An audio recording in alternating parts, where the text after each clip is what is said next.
Dr. Henry Cloud, Dr. John Townsend. Boundaries. When to say yes, how to say no to take control of your life. Narrated by Morag Sims and Marston York. What does a day without boundaries look like? Maybe this. You wake up before your alarm to make your children's breakfast. You have a big presentation at work that morning and really need time to prepare, but you still don't ask your spouse to help with the cooking. At work, the presentation isn't set up.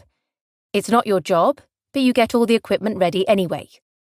Then, before you can even begin, your boss has asked you to coordinate the upcoming Christmas party. He would do it himself, he says, but he's just too busy. Of course, you agree. All this, and it's not even lunchtime. Sound familiar? If so, you know how draining a day without boundaries, let alone life without them, can be. That's why setting boundaries is both a necessary act of self-care and an act of kindness to others. In the blinks that follow, you'll learn exactly how setting boundaries can work and, through hypothetical case studies, learn how to put them into practice.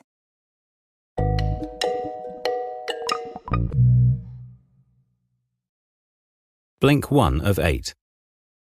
Walls, fences, no trespassing signs. When you think about it, your physical environment is delimited by all kinds of concrete boundaries.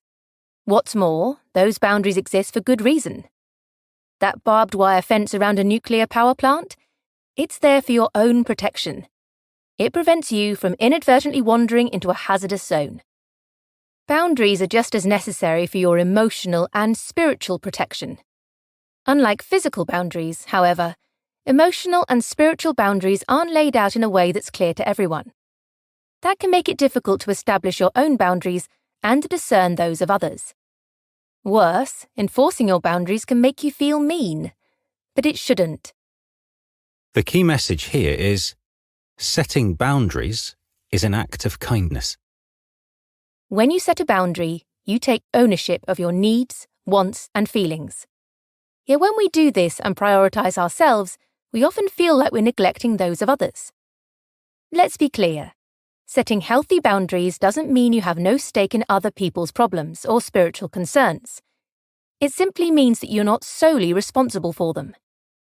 As the Bible's book of Galatians teaches, you are responsible to others, but for yourself. Still confused by this distinction? We can unpack it with the example of a hypothetical family. Let's call them the O'Reillys. The O'Reillys are a loving family, but their son James has lost his way. He's been expelled from school and developed a drug problem. The O'Reillys can take responsibility for their son's issues by enrolling him in another school and paying the fines when he's busted for drug possession. But will James solve his problem? Unlikely. Functionally, he doesn't even have a problem. His parents have shouldered it for him. Alternatively, the O'Reillys could own their responsibility to their son without taking responsibility for his problems. They can listen to him, support him, and take steps to facilitate his sobriety, all without stepping in to solve his problems for him. The O'Reillys are taking care of themselves by setting those boundaries, but they're also taking care of James. Setting boundaries is not just an act of kindness toward yourself, it's an act of love toward everyone around you. Blink 2 of 8. Maybe you're thinking, I'm assertive. I have no problem saying no. Therefore, I don't have a boundary problem. Well, boundary problems come in every shape and size. The key message is, boundary issues can manifest themselves in many ways. When most people hear boundary problems, they imagine a compliant, that is, a person who just can't say no. A compliant is a doormat. Everyone takes advantage of them. But though your boundary problems may not manifest as compliance, that doesn't mean they're not there. You could be an avoidant, for example. A boundary is like a fence, remember? It keeps things that could cause you emotional and spiritual damage out. But fences also have gates. Avoidants are so focused on building a fence to protect themselves from the bad that they don't let the good in through the gate. When your boundaries are too strict, You have difficulty letting others in and sharing your feelings. You say no to help even when you need it. Then again, you could be a controller. Let's say people never overstep your boundaries. Is it possible you're trampling on theirs? If you're the boss that emails all weekend, or the friend that won't take no for an answer, you might be a controller. You might think being a controller is win-win. People respect your boundaries and you get what you want out of them. But that's a pretty cynical approach to other people. Controllers' relationships are built on the fear and guilt they inspire in others, not mutual respect or love. As a result, deep down, controllers rarely feel loved. Finally, you might be a non-responsive. Non-responsives don't just avoid taking responsibility for others, they also shirk their responsibilities to them. When others come to you with a problem, do you dismiss them with an unsympathetic statement like, "Tough luck"? Then you might be a non-responsive, and other people might find it impossible to get close to you. Clearly, there are a lot of ways that boundary issues can manifest themselves. So while you may not be a compliant, don't be so sure that you're in the clear when it comes to boundaries. You could still very well have issues. Blink 3 of 8. What's holding you back from setting healthy boundaries that allow you and the others in your life to thrive? Maybe you feel that setting boundaries is selfish or hard to reconcile with your faith. Christians, for example, might think of how the Bible quotes John as saying that how well they love others is a hallmark of Christ's followers. However, to love others well, we must first love ourselves. And setting boundaries is a profound act of self-love. The idea that healthy boundaries are selfish is just a myth. The key message is, don't buy into common myths about healthy boundaries. When you begin setting boundaries, you'll encounter some myths and misconceptions that might hold you back. For example, you might hesitate to set boundaries because you believe that setting boundaries hurts others.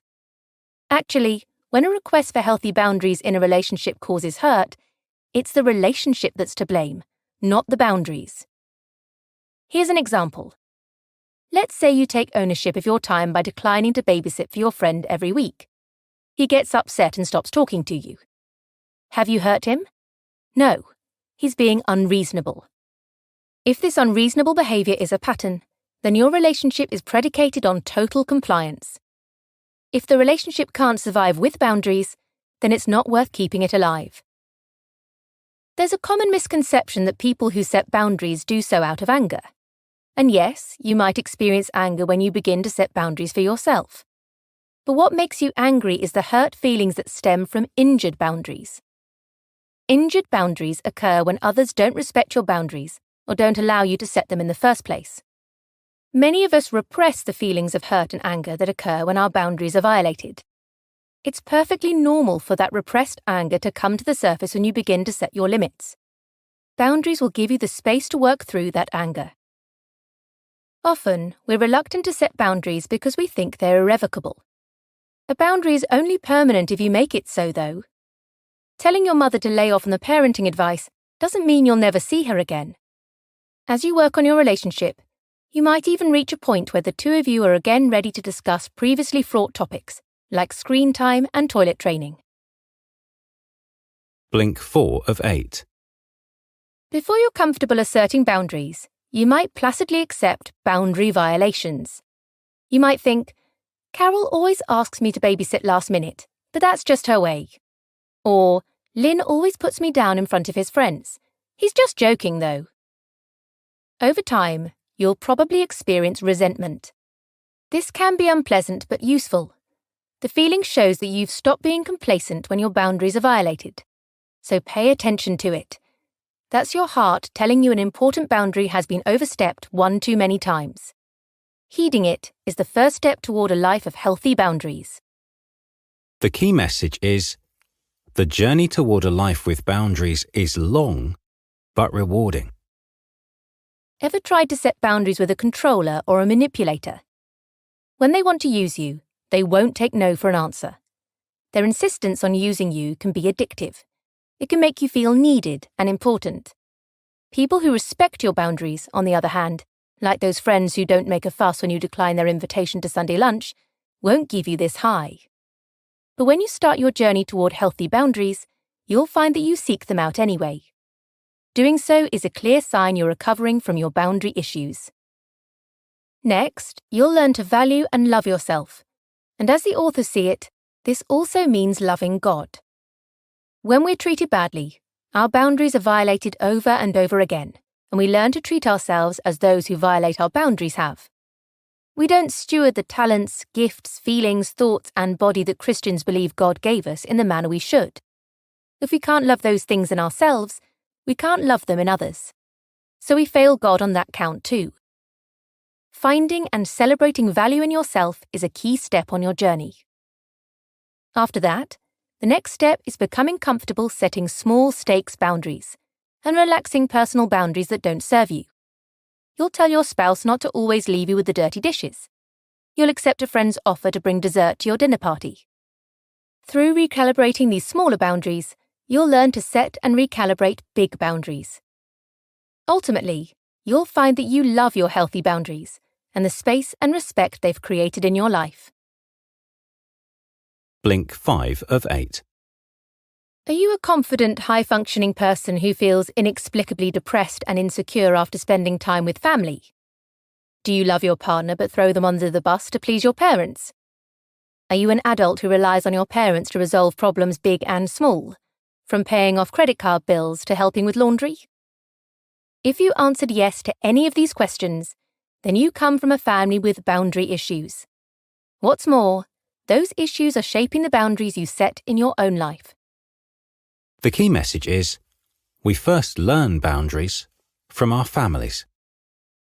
Whether you're constantly counselling your parents or you run to mum and dad whenever life throws a curveball, you're likely reenacting the boundary problems you learned as a child. If you grew up in an environment where limits weren't set or were too strictly enforced, that shaped your own attitude toward limits. If you come from a family where problems weren't directly confronted or unacceptable behaviours weren't met with consequences, you carry that dynamic into your adult life. How do you break out of unhealthy patterns learned in childhood? Begin by identifying the issue. Where have you lost control of your needs? Where have you taken ownership of needs that aren't yours, or pushed responsibility for your needs onto others?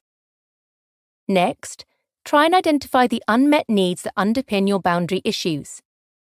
Why do you put your mother's needs above your own? Are you craving her approval? Why do you expect your father to solve your problems for you? Are you craving his attention? Being aware of why you act can help you change how you act. Finally, the next time your boundaries are violated, try to respond rather than react. When you react, you act instinctively and unthinkingly. And unless your boundaries are well established, you're likely to forget them when you're in the throes of an emotional reaction. When you respond to a situation, on the other hand, you stay calm enough to assess and analyse the situation before you act. What if you're dealing with a family member who tramples your boundaries repeatedly and hurtfully? Well, they don't necessarily need to stay in your life, but don't withhold forgiveness from them. If you haven't forgiven someone, that means you still want something from them. Forgiving these violations will give you freedom. Blink 6 of 8. Okay, you've got the message. Boundaries are good. Creating and maintaining boundaries isn't just a form of self-care, it also gives you the space to better care for others. In fact, healthy and long-lasting relationships depend on boundaries being enforced and respected. But what about when it comes to marriage? After all, you and your spouse are in love and you share everything with each other. You don't even need boundaries, do you? Actually, you do. They might not be diamond rings or long-stemmed roses, but healthy boundaries are a loving gift to your partner and yourself. The key message is, boundaries are the key to a fulfilling romantic relationship. When boundaries aren't established or respected, problems follow. Here are some couples who are struggling to set or defend boundaries. Rosario thinks her husband Jim is a problem drinker. She can't get through to him when she asks him to stop. She says, "When you drink, I feel like you don't care about me and the children." See the problem here? Rosario is overstepping a boundary by inferring what Jim feels. She's not owning her feelings. Rosario should try saying, "When you drink, I feel scared and alone." This is a healthier way for Rosario to address Jim's problem. It's important to own your desires too. Andrea has a demanding job and often brings work home. This frustrates her partner Caroline, who wants to spend time with her. As a result, Caroline becomes withdrawn and angry in the evenings. But Andrea's not the villain here. The two simply have conflicting desires. Caroline wants to spend time with Andrea, and Andrea wants to catch up on work. If Caroline could take ownership of her desire and ask Andrea to set aside a few work-free evenings every week, they'd both be happier. Finally, it's important to own your limits. Raphael is proud of his home, and he's always coming up with DIY projects and roping Julie in to help on weekends. This frustrates Julie, who can't devote time to her hobby, oil painting, because she's too busy with Raphael's projects. Actually, Julie can spend time oil painting, but she won't, because she's refused to own her limitations. There are limits to what we can give our partner without compromising ourselves. When we don't recognize and respect those limits, we create resentment. Each of these couples have their own problems, but the solution is always the same. They need to establish, maintain, and respect boundaries. Blink 7 of 8. Here's a tendency that might sound familiar. You can assert your needs to your spouse, no problem. If your family tramples your boundaries, you tell them to back off in no uncertain terms. But when it comes to your friendships, you just can't seem to establish healthy boundaries. That's a real problem.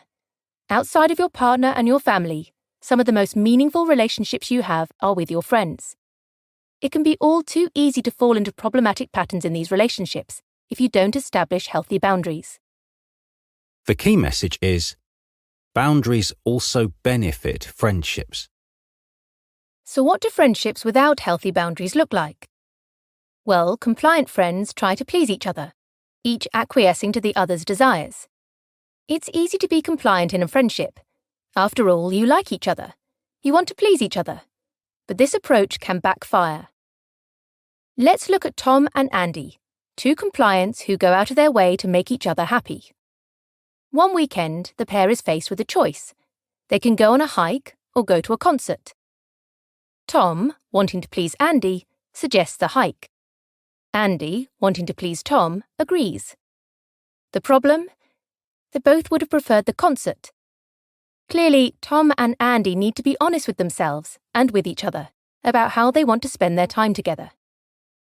A compliant who is friends with a controller, on the other hand, might find that her friend tends to walk all over her, leaving both of them unhappy. Let's say a compliant called Becky is friends with a controller named Soon Yi. Soon Yi controls Becky directly by asking her to cancel weekend plans so they can spend time together. She's also manipulative, saying things like, "I wouldn't ask if I didn't need you, but I can't go to the festival without you." Soon Yi's demands make Becky feel used and put upon. At first glance, it seems like Soon Yi is at fault.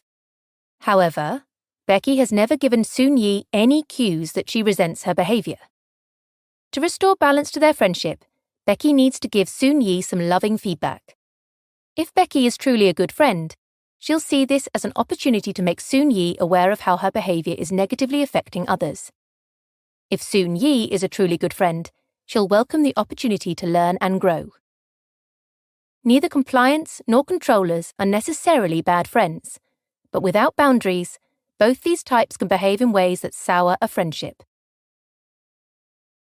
Blink 8 of 8. Ahmed has a great reputation at work. He's a can-do guy, a team player who always goes above and beyond, even when that means working late nights and weekends. What's great for his working life, though, is terrible for his family life. Ahmed thinks the problem is that he just can't say no. Ahmed's wife, Julia, sees it differently. Ahmed's great at saying no. He says no to his family all the time.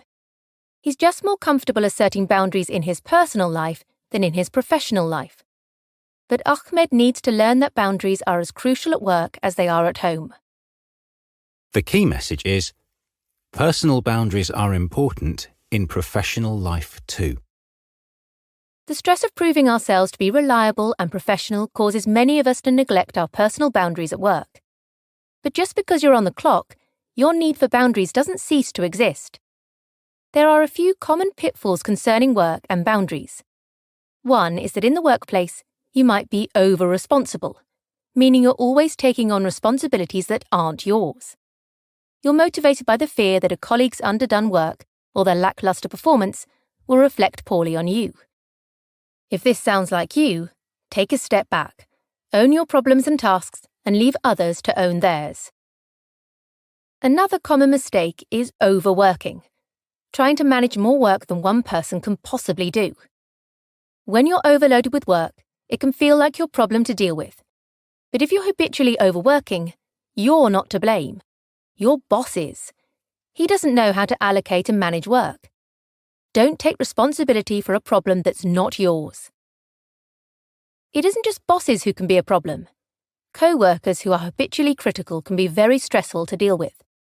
But remember how boundaries are all about ownership? Well, you don't own anyone's negative attitudes toward you. If the situation calls for it, you can confront a co-worker about her attitude, giving her the opportunity to learn and grow. But your co-worker's issues with you belong to her, and her alone. Finally, at the end of the day, remember to create a boundary between work and home by leaving work stress at work and home stress at home. Recognize that work is infinite. There's always more to do. But your time is finite. Remember, if you can't say no to work, then you're saying no to other things that make life worth living. You've just listened to our links to Boundaries by Dr. Henry Cloud and Dr. John Townsend. The key message in these blinks is that when life spins out of control and relationships feel unmanageable, it's often because there's a lack of boundaries. Boundaries empower us to own and address our own problems, desires, and feelings. They help us support others in their problems without shouldering their burdens, and enable us to ask for and accept help. Boundaries aren't just necessary, they can be a source of love and joy in our lives. Would you like some more helpful advice? Then form a boundary support group. It takes a lot of strength to identify, create, and maintain boundaries in your life. Ever heard the saying, strength in numbers? Form a boundary support group where you can flex those boundary-setting muscles in safety. Discuss boundary-related successes and failures, and even test boundary setting out on each other. Have you got feedback? We would love to hear what you think about our content. Just drop an email to remember@blinkist.com with boundaries as the subject line and share your thoughts.